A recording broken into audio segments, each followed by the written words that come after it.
What a beautiful morning it is.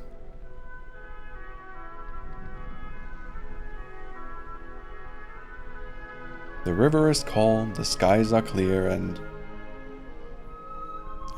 what's that?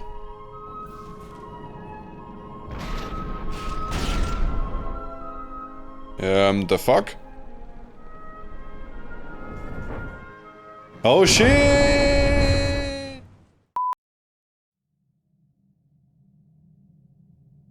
Well, since I seem to have some time up here, hello gents and welcome back to the channel. Today I...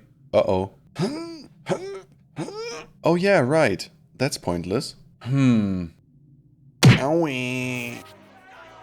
Today I am going on a little adventure in the world of From the Depths. Not its actual adventure mode though, but the campaign. From the Depths is a relatively physics-heavy block building RTS. Its original release date was mid-2014 and it has received many and constant updates over those last 10 years. Now, I've played it almost since release and let me tell you, apart from the name, almost every part of it changed at some point at least once. And like everywhere else, you could see that as a good or a bad thing. The game now looks and plays substantially better and many things make a lot more sense. But that is being paid for with never knowing if, or rather when, your vehicles need changes due to an update or when they just stop working one day. But I might get into more of that later on since they added another set of stuff since I played it last. But let's first see where I'm gonna end up. Shit, damn it! No! And here I am, stuck in a ceiling. This is the control room of the starting fortress. It's a little, not so little, floating fortification outfitted with the essentials. Resource miners and storage, including different types of engines to power it all. And it also shows you some basic setups for certain weapons and utilities. More on that later though, because there is a story behind all this and I will tell you about it. It's explained when starting a new campaign that you are the son of scavengers, bear the lovely name of River Rat and live on a little boat somewhere around here I think, together with your mother. The events that bring you here however are unsurprisingly a bit different than what I portrayed earlier. TLDR, your mother was kidnapped, allegedly, which made you join a pirate crew. After working with them for a time, they bring you here to this fortress where you meet your mother and a certain man named Ruger, who seems to be your father. And shortly after, the place is blown sky high by the pirates. So at least some part of my version is correct. And with those events as the trigger, you now prepare for carrying out a global genocide. Wait, really? Yes. The name Ruger, by the way, is deeply entwined with the early days of this game. If you're curious, the YouTube channel IreLAN Gaming, now called Chris Reed, has many old videos showing off Ruger's work. I'll link to that below, just remember that much, or rather most of it is out of date. By quite a few years at this point. Anyway, now this here is the classic main story that has stayed pretty much the same since the very beginning. It's set to easy right now, and before anyone starts typing skill issue, I've beaten this campaign on every difficulty, okay? I did it so I can still get the old spawn in the bottom left corner. There is at this point a few other potential spawns for this campaign depending on the difficulty setting, plus some other campaigns where you are part of one of the other factions. There is even entire other planets that represent different locations or different time periods. So plenty to do for sure and maybe grounds for other videos on this game at some point. Back to my current situation though. Besides the fortress I have that cute little starting ship that only drives once I have enough materials to power it. But I won't use it at all anyway, so what gives? Back to the fort. In theory, there is cheaper and more compact ways to get the resources out of the ground, water. So normally I would advise to dismantle the fortress right away and replace it with something smaller, but just this once I'll leave it there as a memento of sorts. Before I start doing anything however, I will set a rule for myself. Well, two rules. Well, one rule and an exception to it. The rule is, until the first two factions are defeated, I'm only allowed to use vehicles I've built in this very campaign, so essentially new vehicles instead of loading what I built and used in the past. And the exception is infrastructure, so radars, unarmed transport craft and mining outposts, since they will function exactly the same every time. The reason why I chose to do all this is also explained easily. The build menu of this game, when you first open it up and click through it, will hit you in the face like a brick. So I want to demonstrate that it is not rocket science to get started. It is one of those easy to learn, hard to master kind of deals. If you want to spend 10 minutes on a vehicle and have it do well enough for its cost, go ahead. If you want to sink upwards of 10 hours and still have subpar performance and therefore need to sink even more time into fixing it, go ahead. The sky is the limit and it's up to you what you want to or don't want to do. I even keep the very first ship I've ever built in working order, useless as it may be. Let's begin. This right here is one of the simplest ways to build a ship. Nope, that's a raft. It's just a flat sheet of what's called lightweight alloy, which has low density similar to wood, but stats that bring it closer to metal. So quite good health and armor values, while at the same time being light. Very light, like floats by itself levels of light. Underneath that I mount a submerged metal box holding the ammo storage, since it's explosive unsurprisingly and makes for good ballast. Then in the close-up map, there is also another map that zooms out way further, I select my new vehicle and go into its resource options, where I tell it to keep a medium stock of materials and energy, which is then also displayed by the markers in the resource bars. Otherwise it will stubbornly refuse to take on supplies, and with it set to medium there will be ample storage space left so I can loot enemy wreckage. At least given I come out on top during a battle. I then also add the fuel storage down there because it will light on fire when destroyed. A relatively new mechanic in the game, by the way, which also brought incendiary ammo and flamethrowers. I told you, things are changing constantly. This is also the time when I noticed that there are now 2 new weapons in the build menu. Now, I don't know exactly when each was added, but both are really cool. What is this? Okay, I actually do not know this. That's new. But after some deliberation on what the main armaments of this thing will actually be, I chose the good old cannon. Simple and cheap. Oh, I'm gonna take the cannon. And while it does look a bit complicated at first glance, it's quite easy to understand. You first need a firing piece, which is the main part of the cannon, some gauge increases to increase the barrel diameter and or have multiple barrels, and some cooling units so it can reach higher fire rates. In front of the firing piece then sits a mantlet which determines the range of motion for the barrel. Since this cannon is fixed to the craft, that is all the freedom of movement it will have later. This one here gives movement in all directions to about 60 degrees, which decreases with increasing barrel diameter. The bore evacuator adds a ton of cooling to the system, helping the cooling units do their job, the long barrel gives higher accuracy, and the muzzle brake at the front helps managing the recoil. After that I add autoloaders, which take shells from attached clips and, well, load them into the gun, and some intakes to first put them into set clips. The part that are stuck on the underside here is for customizing your shell. And there is so many possible combinations and types that it would take forever to go through them. For this vessel I chose high explosives topped with a squash head, which is called a hash projectile, which coincidentally stands for high explosive squash head. On impact the head flattens and uses the name-giving explosives to try and cause interior spalling. What exactly is interior spalling, Captain? Well, good thing you asked. Have you ever seen... what? Never seen a man talk to himself? I mean, I'm all alone out here, so who's gonna ask questions otherwise? Anyway, have you ever seen a clip of a bullet hitting a metal plate and... a thicker plate, please. Yeah, this one. Have you ever... skip that. See those parts of the bullet and plate that break and fly off? The bullet bits are fragmentation, while whatever breaks off the plate is spall. And spalling in itself generally just means something is shedding material. It is a rather common mechanical or chemical process that takes place in many fields outside of weapons, like ball bearings, hinges, weathering of rocks, corrosion, etc. In this weaponized example here, it is already quite the hazard for bystanders. But now consider this, right? Armor is usually hardened to some extent, so it's stronger but also more brittle. If you now hit that hard enough from one side, the impact will travel through the material and can ideally cause spalling on the inside as well, called interior spalling or spallation. Which in real life is the reason for things like spall liners in many military vehicles or anti-spall coatings on body armor, because as I alluded to before, those fragments do be dangerous. Does that even count? I think it does. And that is the exact effect I'm going for here, which looks something like this in-game when it happens. Please note that I'm not an armor expert or mechanical engineer, so the terminology might be off here and there, thank you. On the right side it will then display all the values for that exact shell for any given diameter. Now, there is already a little oversight on my part when it comes to feeding the ammo into the clips, and even though I noticed it later on, I decided not to change it. See, for sustained fire you need one more intake than the number of clips on any given autoloader, or the clips start depleting. But small mistakes like these don't necessarily cause problems, which is exactly why it takes me hours to even notice it. Don't judge, haven't played in a while. But on the topic of clips, you can, if you so please, load the shells directly into the autoloaders.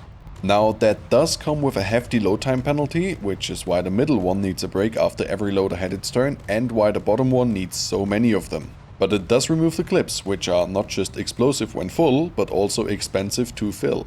The cannon meanwhile also shows all its details, allowing you to dial in appropriate settings. If you want to, that is.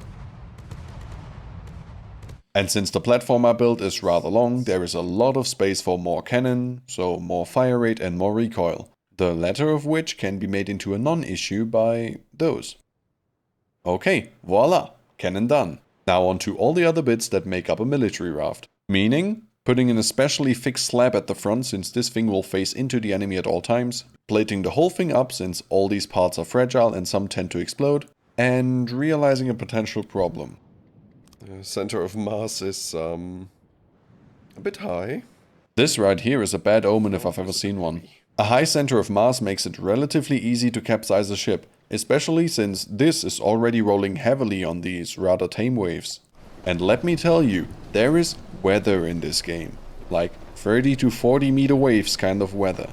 And getting hit by incoming fire and losing the floaty bits will not help with that either. Let's continue on with the list from earlier. Making the front more hydrodynamic and coincidentally more buoyant, which increases the vertical reach of the gun. Adding a ram to the front for aesthetics, which can't tell friend from foe, so I must make sure not to rear end my own stuff. Increasing the beam of the raft, so the width to make it more stable. Sure. And adding pre-built engines to the back. End of list, don't read over. On that note, I want to give you this word of caution that the rabbit hole of engines goes just as deep as armor, cannons, ammo and so on. As I said, easy enough to learn, but I already alluded to the goal here, and that is to have this thing face into the enemy head-on with its smaller frontal profile. For that I first need the rudder to control the heading, which is actually a lie since it will mostly turn on the spot using these thrusters. All of those parts need to be set correctly in order to properly react to their respective inputs. That being said, leaving it on auto would be quite sufficient for this vehicle, but I wasn't sure at the time since that was also added since I played last. I see a trend emerging. Now, driving one ship is easy enough, but 2 or 3, not so much. And I'm also just lazy. So for that, I need an AI in control, even if that word is a stretch. That requires some parts to be present. The mainframe, which is the brains of the operation, like literally. A connector for add-in cards like aim point selection and target prioritization, which by the way also allows you to manually select the target for the AI, and some preset AI behaviors like the frontal hovercraft AI, which will be controlling this specific vehicle. You can also make your own movement behavior from scratch if you so please, but why not use what is already there and works just fine out of the box. And after adjusting some numbers like the combat range etc. and making sure all the required movements are in fact possible, this vehicle will now move on its own. Can sit stationary, can reverse, okay. Spoiler alert, I made another mistake and this one counts. So it will be following waypoints or pointed enemies if there are any present. Yeah, that last thing doesn't work in this mode. And this wireless transmitter provides what is essentially Wi-Fi to the whole ship so that the AI can do more than just drive. The AI mainframe in a way is the single most important part of a ship and should be well protected and not placed next to anything explosive or flammable. Thanks for rubbing it in.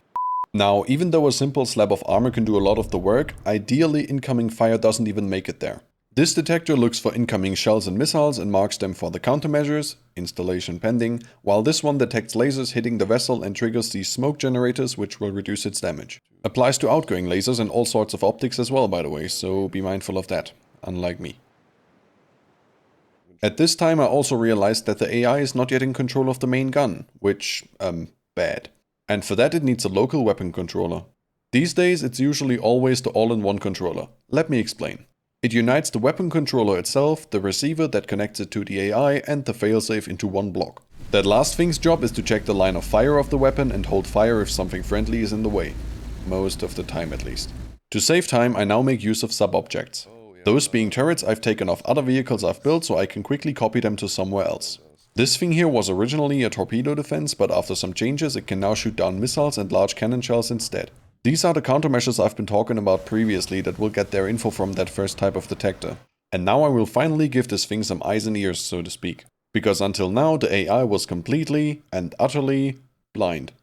There is tons of different detectors for finding range and bearing. Some infrared, some color cameras, radar, sonar and so on. So pick whatever you think works best for you. Just keep in mind that all of them need some amount of processing power. Anyhow, to give it more offensive output and a way to attack submarines, the ship now gets a single torpedo launcher. It's a raft, not a ship.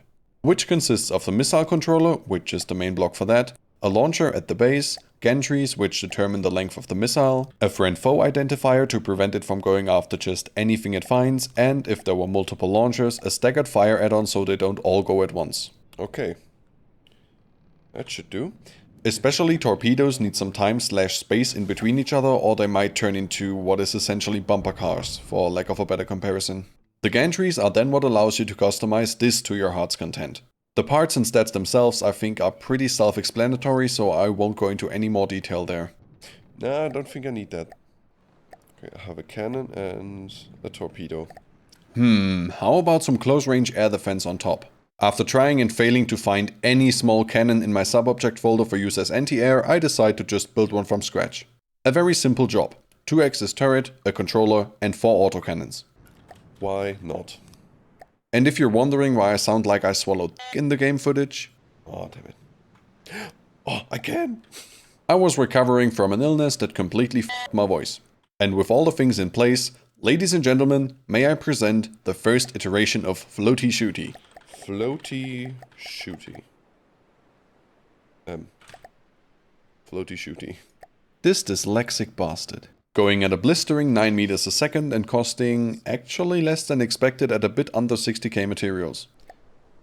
58,000. This is not, that is not even that expensive. Well, vehicle done, for the time being. So what now? Conquest! Couldn't have said it better myself. I'm so proud of you. I suck at drawing. That was supposed to look happy, not haunt me at night. Let's take a look around. Since a radar is most definitely infrastructure, I will just take an old design which is from somewhere around 2015 I think. And to actually build it, I can either bring a vehicle close that has repair tentacles on it. Don't ask about that name.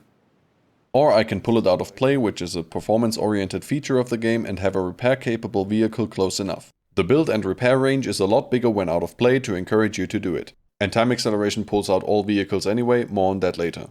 Which also reminds me to put some on Floaty Shooty, including some repair bots which are used to repair the vehicle, duh. And after quickly building the radar, well... Let's see. That's a lot better actually. The range depends to a degree on the size of the dish, but mostly on its altitude, which means I just mounted it to a very long stick. Time to move Floaty Shooty into position and also build another one right away, since my borders are only gonna should only get longer for a while to come. These green circles are resource zones, which are marked red if they are not yet mine. In the campaign they are technically infinite, so they never fully disappear, but may be empty at times. It displays how much is accessible right away, what is in reserve, and the rate at which that becomes available. It also shows how much of the world's replenishment it receives and includes a little flavor text. But what does world material replenishment mean? Yeah, I was just about to ask that. Well spoken, definitely real and not imaginary person. That is absolutely not the result of me trying to cope with being alone on this remote fortress for far too long.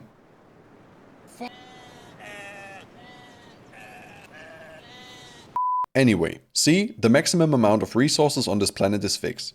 The World Economy tab in the F1 menu tells you what form these materials take at any given moment. And anytime materials are consumed through fuel or ammo or straight up destroyed in combat, they circle back into the resource zones according to the percentages they display. But let's move this thing along, shall we? When in either of the two maps you have time controls in the bottom right corner. I'd say these are pretty self-explanatory. Just be careful not to enter battle with that set to 0.1 or you will be in there for a while. At this time I also figured that at least for a while I could speed up material extraction on the fort. Because the accessible materials can be extracted at practically infinite speed and only the reserve has a rate limit. Can I just, like, haphazardly strap some containers to this? Look. Like. There, and... That is a hazard. What in the world made me choose that spot specifically? This is something I'd expect in like Final Destination or something. Now we'll already start the next one. I have no idea if any of these will work, right? So, grain of salt and all that. Problem is, these now have no materials. By the way, the more overall storage space a vehicle has, the bigger the radius in which it can trade with other vehicles. So that big green circle on the map is the starting fortress's zone in which all my vehicles can freely move materials and energy between each other. Well, given that they are set to take part. This mechanic, however, also allows for some rather unconventional setups for moving materials around the map.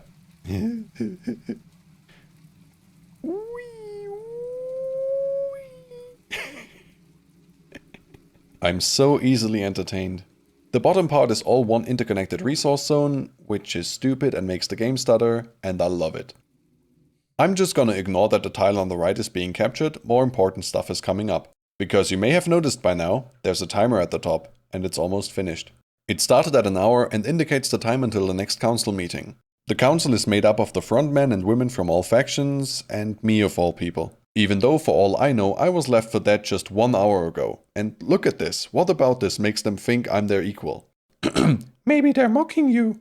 Who knows, let's do some diplomacy. Let's see what the first meeting brings. Hey! Oi! Yeah, I didn't ignore it, I just wasn't paying attention, okay? Welcome to the round table of dickheads. They all have their own bodies in the basement, just like me? Hey, not true, maybe a little. From the list on the left, you pick your friends and foes for the coming hours, specifically 2 hours on the next timer for each enemy you make. Sounds like diplomacy to me. You can also always pay for 2 hours of peace at the top or go fuck all at the bottom right. As far as I know, the options in between are somewhat randomized but usually adhere to existing alliances or discord. Some choices will net you with materials. Commodities, because your soon-to-be allies finance you to go to war. That was the description of bribery, wasn't it? Other options will cost you because they'll only work with some convincing. The map on the right shows the distribution of allies and enemies for each option. This is like the best one I could ask for. Okay, only 2 hours, but this just gives me free reign. Go towards the engage. And you get 200,000 materials. So, 200k materials, just like that. But how? Well, the answer is simple. Commodities. Basically materials, but not location bound. You start with 30k and can earn more through these council meetings. And later you can even make them from materials, but there is a condition and we'll come to that whenever it happens. I will not allow them to capture that. Let's now get rid of that little intruder and put Floaty Shooty through its paces. Let's go. Combat, at least in the campaign, takes place in a closed off space like what you see here.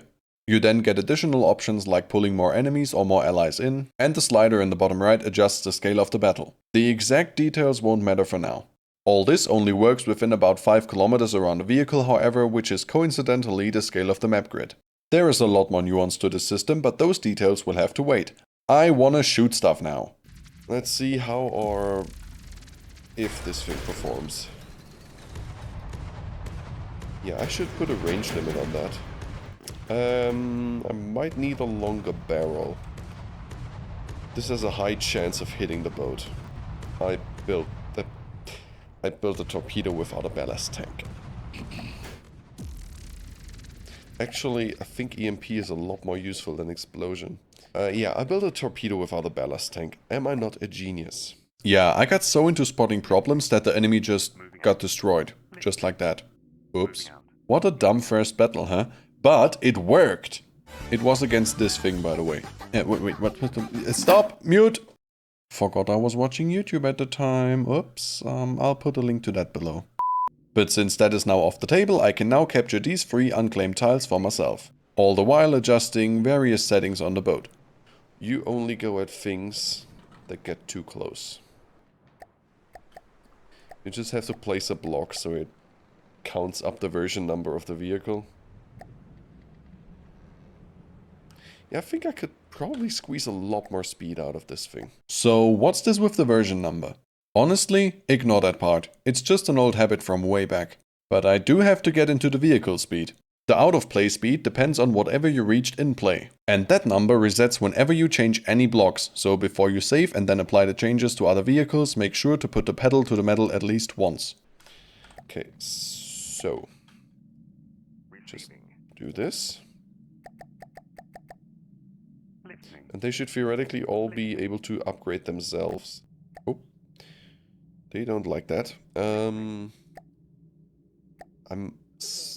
I'm convinced one should be enough to fight this battle. Oh man, the hubris. Naive child.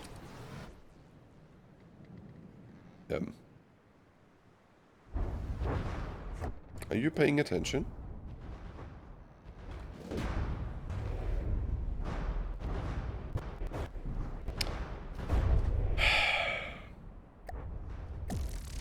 Okay.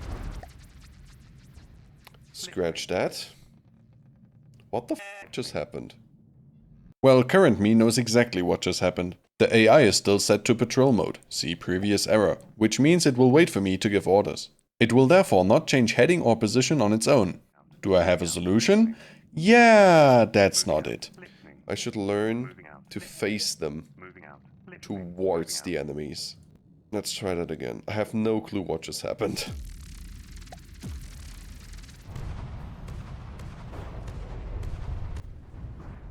If you should dislike how your AI aims a weapon, you can also take the controls back and aim it yourself. See control groups in the bottom left. Something I will make good use of for the time being, since it's a lot more accurate than whatever that was. Told you this can happen. Yeah, I need more frontal armor. Okay. They will not do any combat if I set them this way. Oh, okay. That's good to know.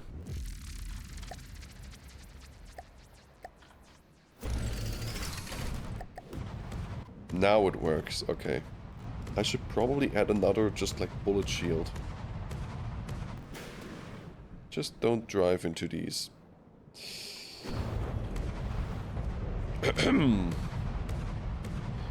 Maybe. Altitude bracket.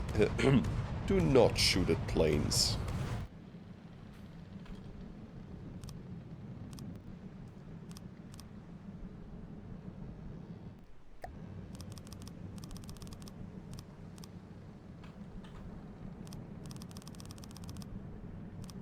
Let's talk about this.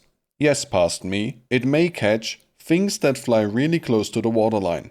Nothing more. Considering the weapons and vehicles of the Deepwater Guard, the roof is probably the more useful idea. Don't you dare say a word about the quality of my slides. Let's include whatever that is back there. Something with a tracer just flew by. Ooh, yep. I think this bullet shield in the front might actually come in handy at this point. Whoa. I think I found the ammo. A bit more in terms of waves, and this thing might actually just tip over. I think this thing might need 2 little floats on the side. Shoot this cannon off the back. There we go. And with that, the resources are mine. I wonder if this thing actually still works. More old infrastructure, I say. This here represents the bare minimum in order to collect and store materials. Powering this little contraption are RTGs, or radioisotope thermoelectric generators. What a mouthful. That produce electric power that is stored in batteries and then used through electric motors. And while they do have a pretty high upfront cost, they make free power forever, so they will break even at some point. And yes, I'm well aware that their real-life counterparts lose output power over time. You will not intercept my vehicle. Heavy head. May I try this on this? Just, okay.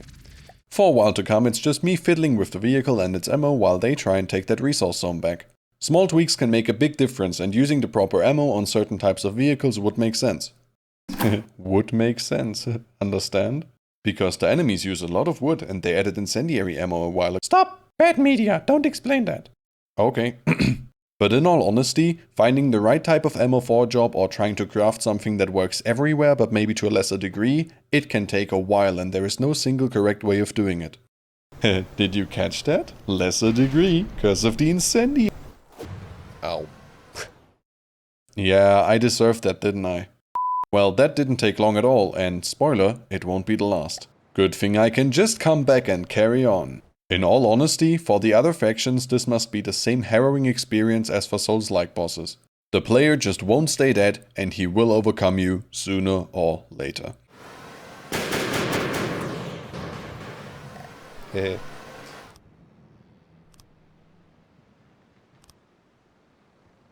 Just so that I may not explode. I honestly think that the missile defense is a good idea in principle. But at least for the time being, I don't think this is actually helping me any. I need to get my economy in order. There was the one big advantage in the old resource system, where fuel and ammo were separate things from materials. This is just stupid. This is honestly stupid. You hear me complaining a lot about all sorts of things all the time, right? But what's my big deal right now? Just a warning, there is a small rant coming up. Let's go. Well, since I'm low on materials the whole time, cause I'm constantly building stuff, and yes, that is fully on me, I always start combat with a vehicle that cannot move and sometimes not fire either cause it's out of ammo and fuel. And now I wanna do a little history lesson cause this change has been pissing me off ever since it happened a few years ago. So, when I first played the game, there were 5 basic resources: wood, metal, scrap, oil and crystal, and each block cost whatever was appropriate. Metal for metal blocks, crystal for AI parts, etc. And ammo and fuel were their own thing. Fuel was made from oil in the refinery, and ammo to a degree regenerated over time on its own, or could be made from metal in an ammo processor or something.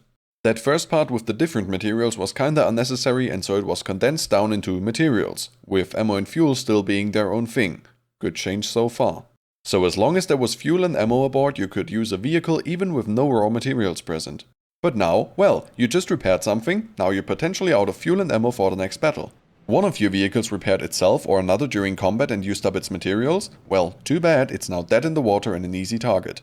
I always hated that change, and I don't think anything can ever change my mind on this. And I sure hope I'm not alone.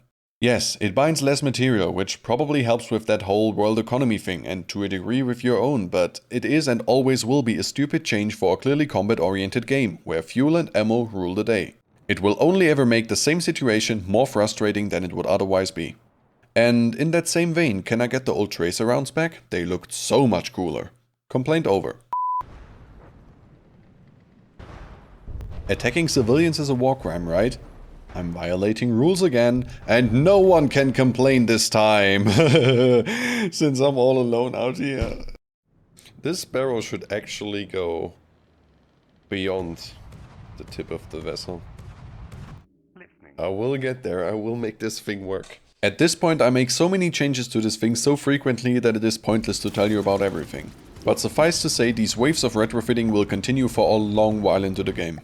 And that will surely also happen with every other vehicle I will build later on. Ammo empty? No, whoa. Okay. Okay, sure. Nice shot. That's something big.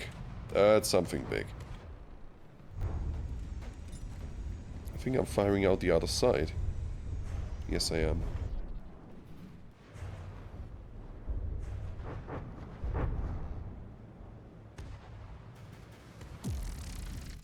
I would say we just throw more at the enemy now.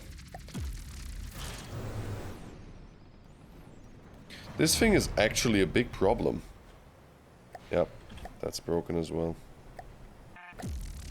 Yeah, that was a sign that my strength might be pure numbers here, and that is a definite theme and Achilles heel for the future of this fleet. All in all, it took way longer than expected to get to this point. I kinda thought that I can make this entire campaign into a single video, but explaining and complaining just take time, right? And I even skipped over a lot of things I would have liked to hit upon, like what tracers really do except make for nice fireworks. But well, in this case it seems to become a two-parter. At least. And having said my piece, have a good one. Bye. Bye!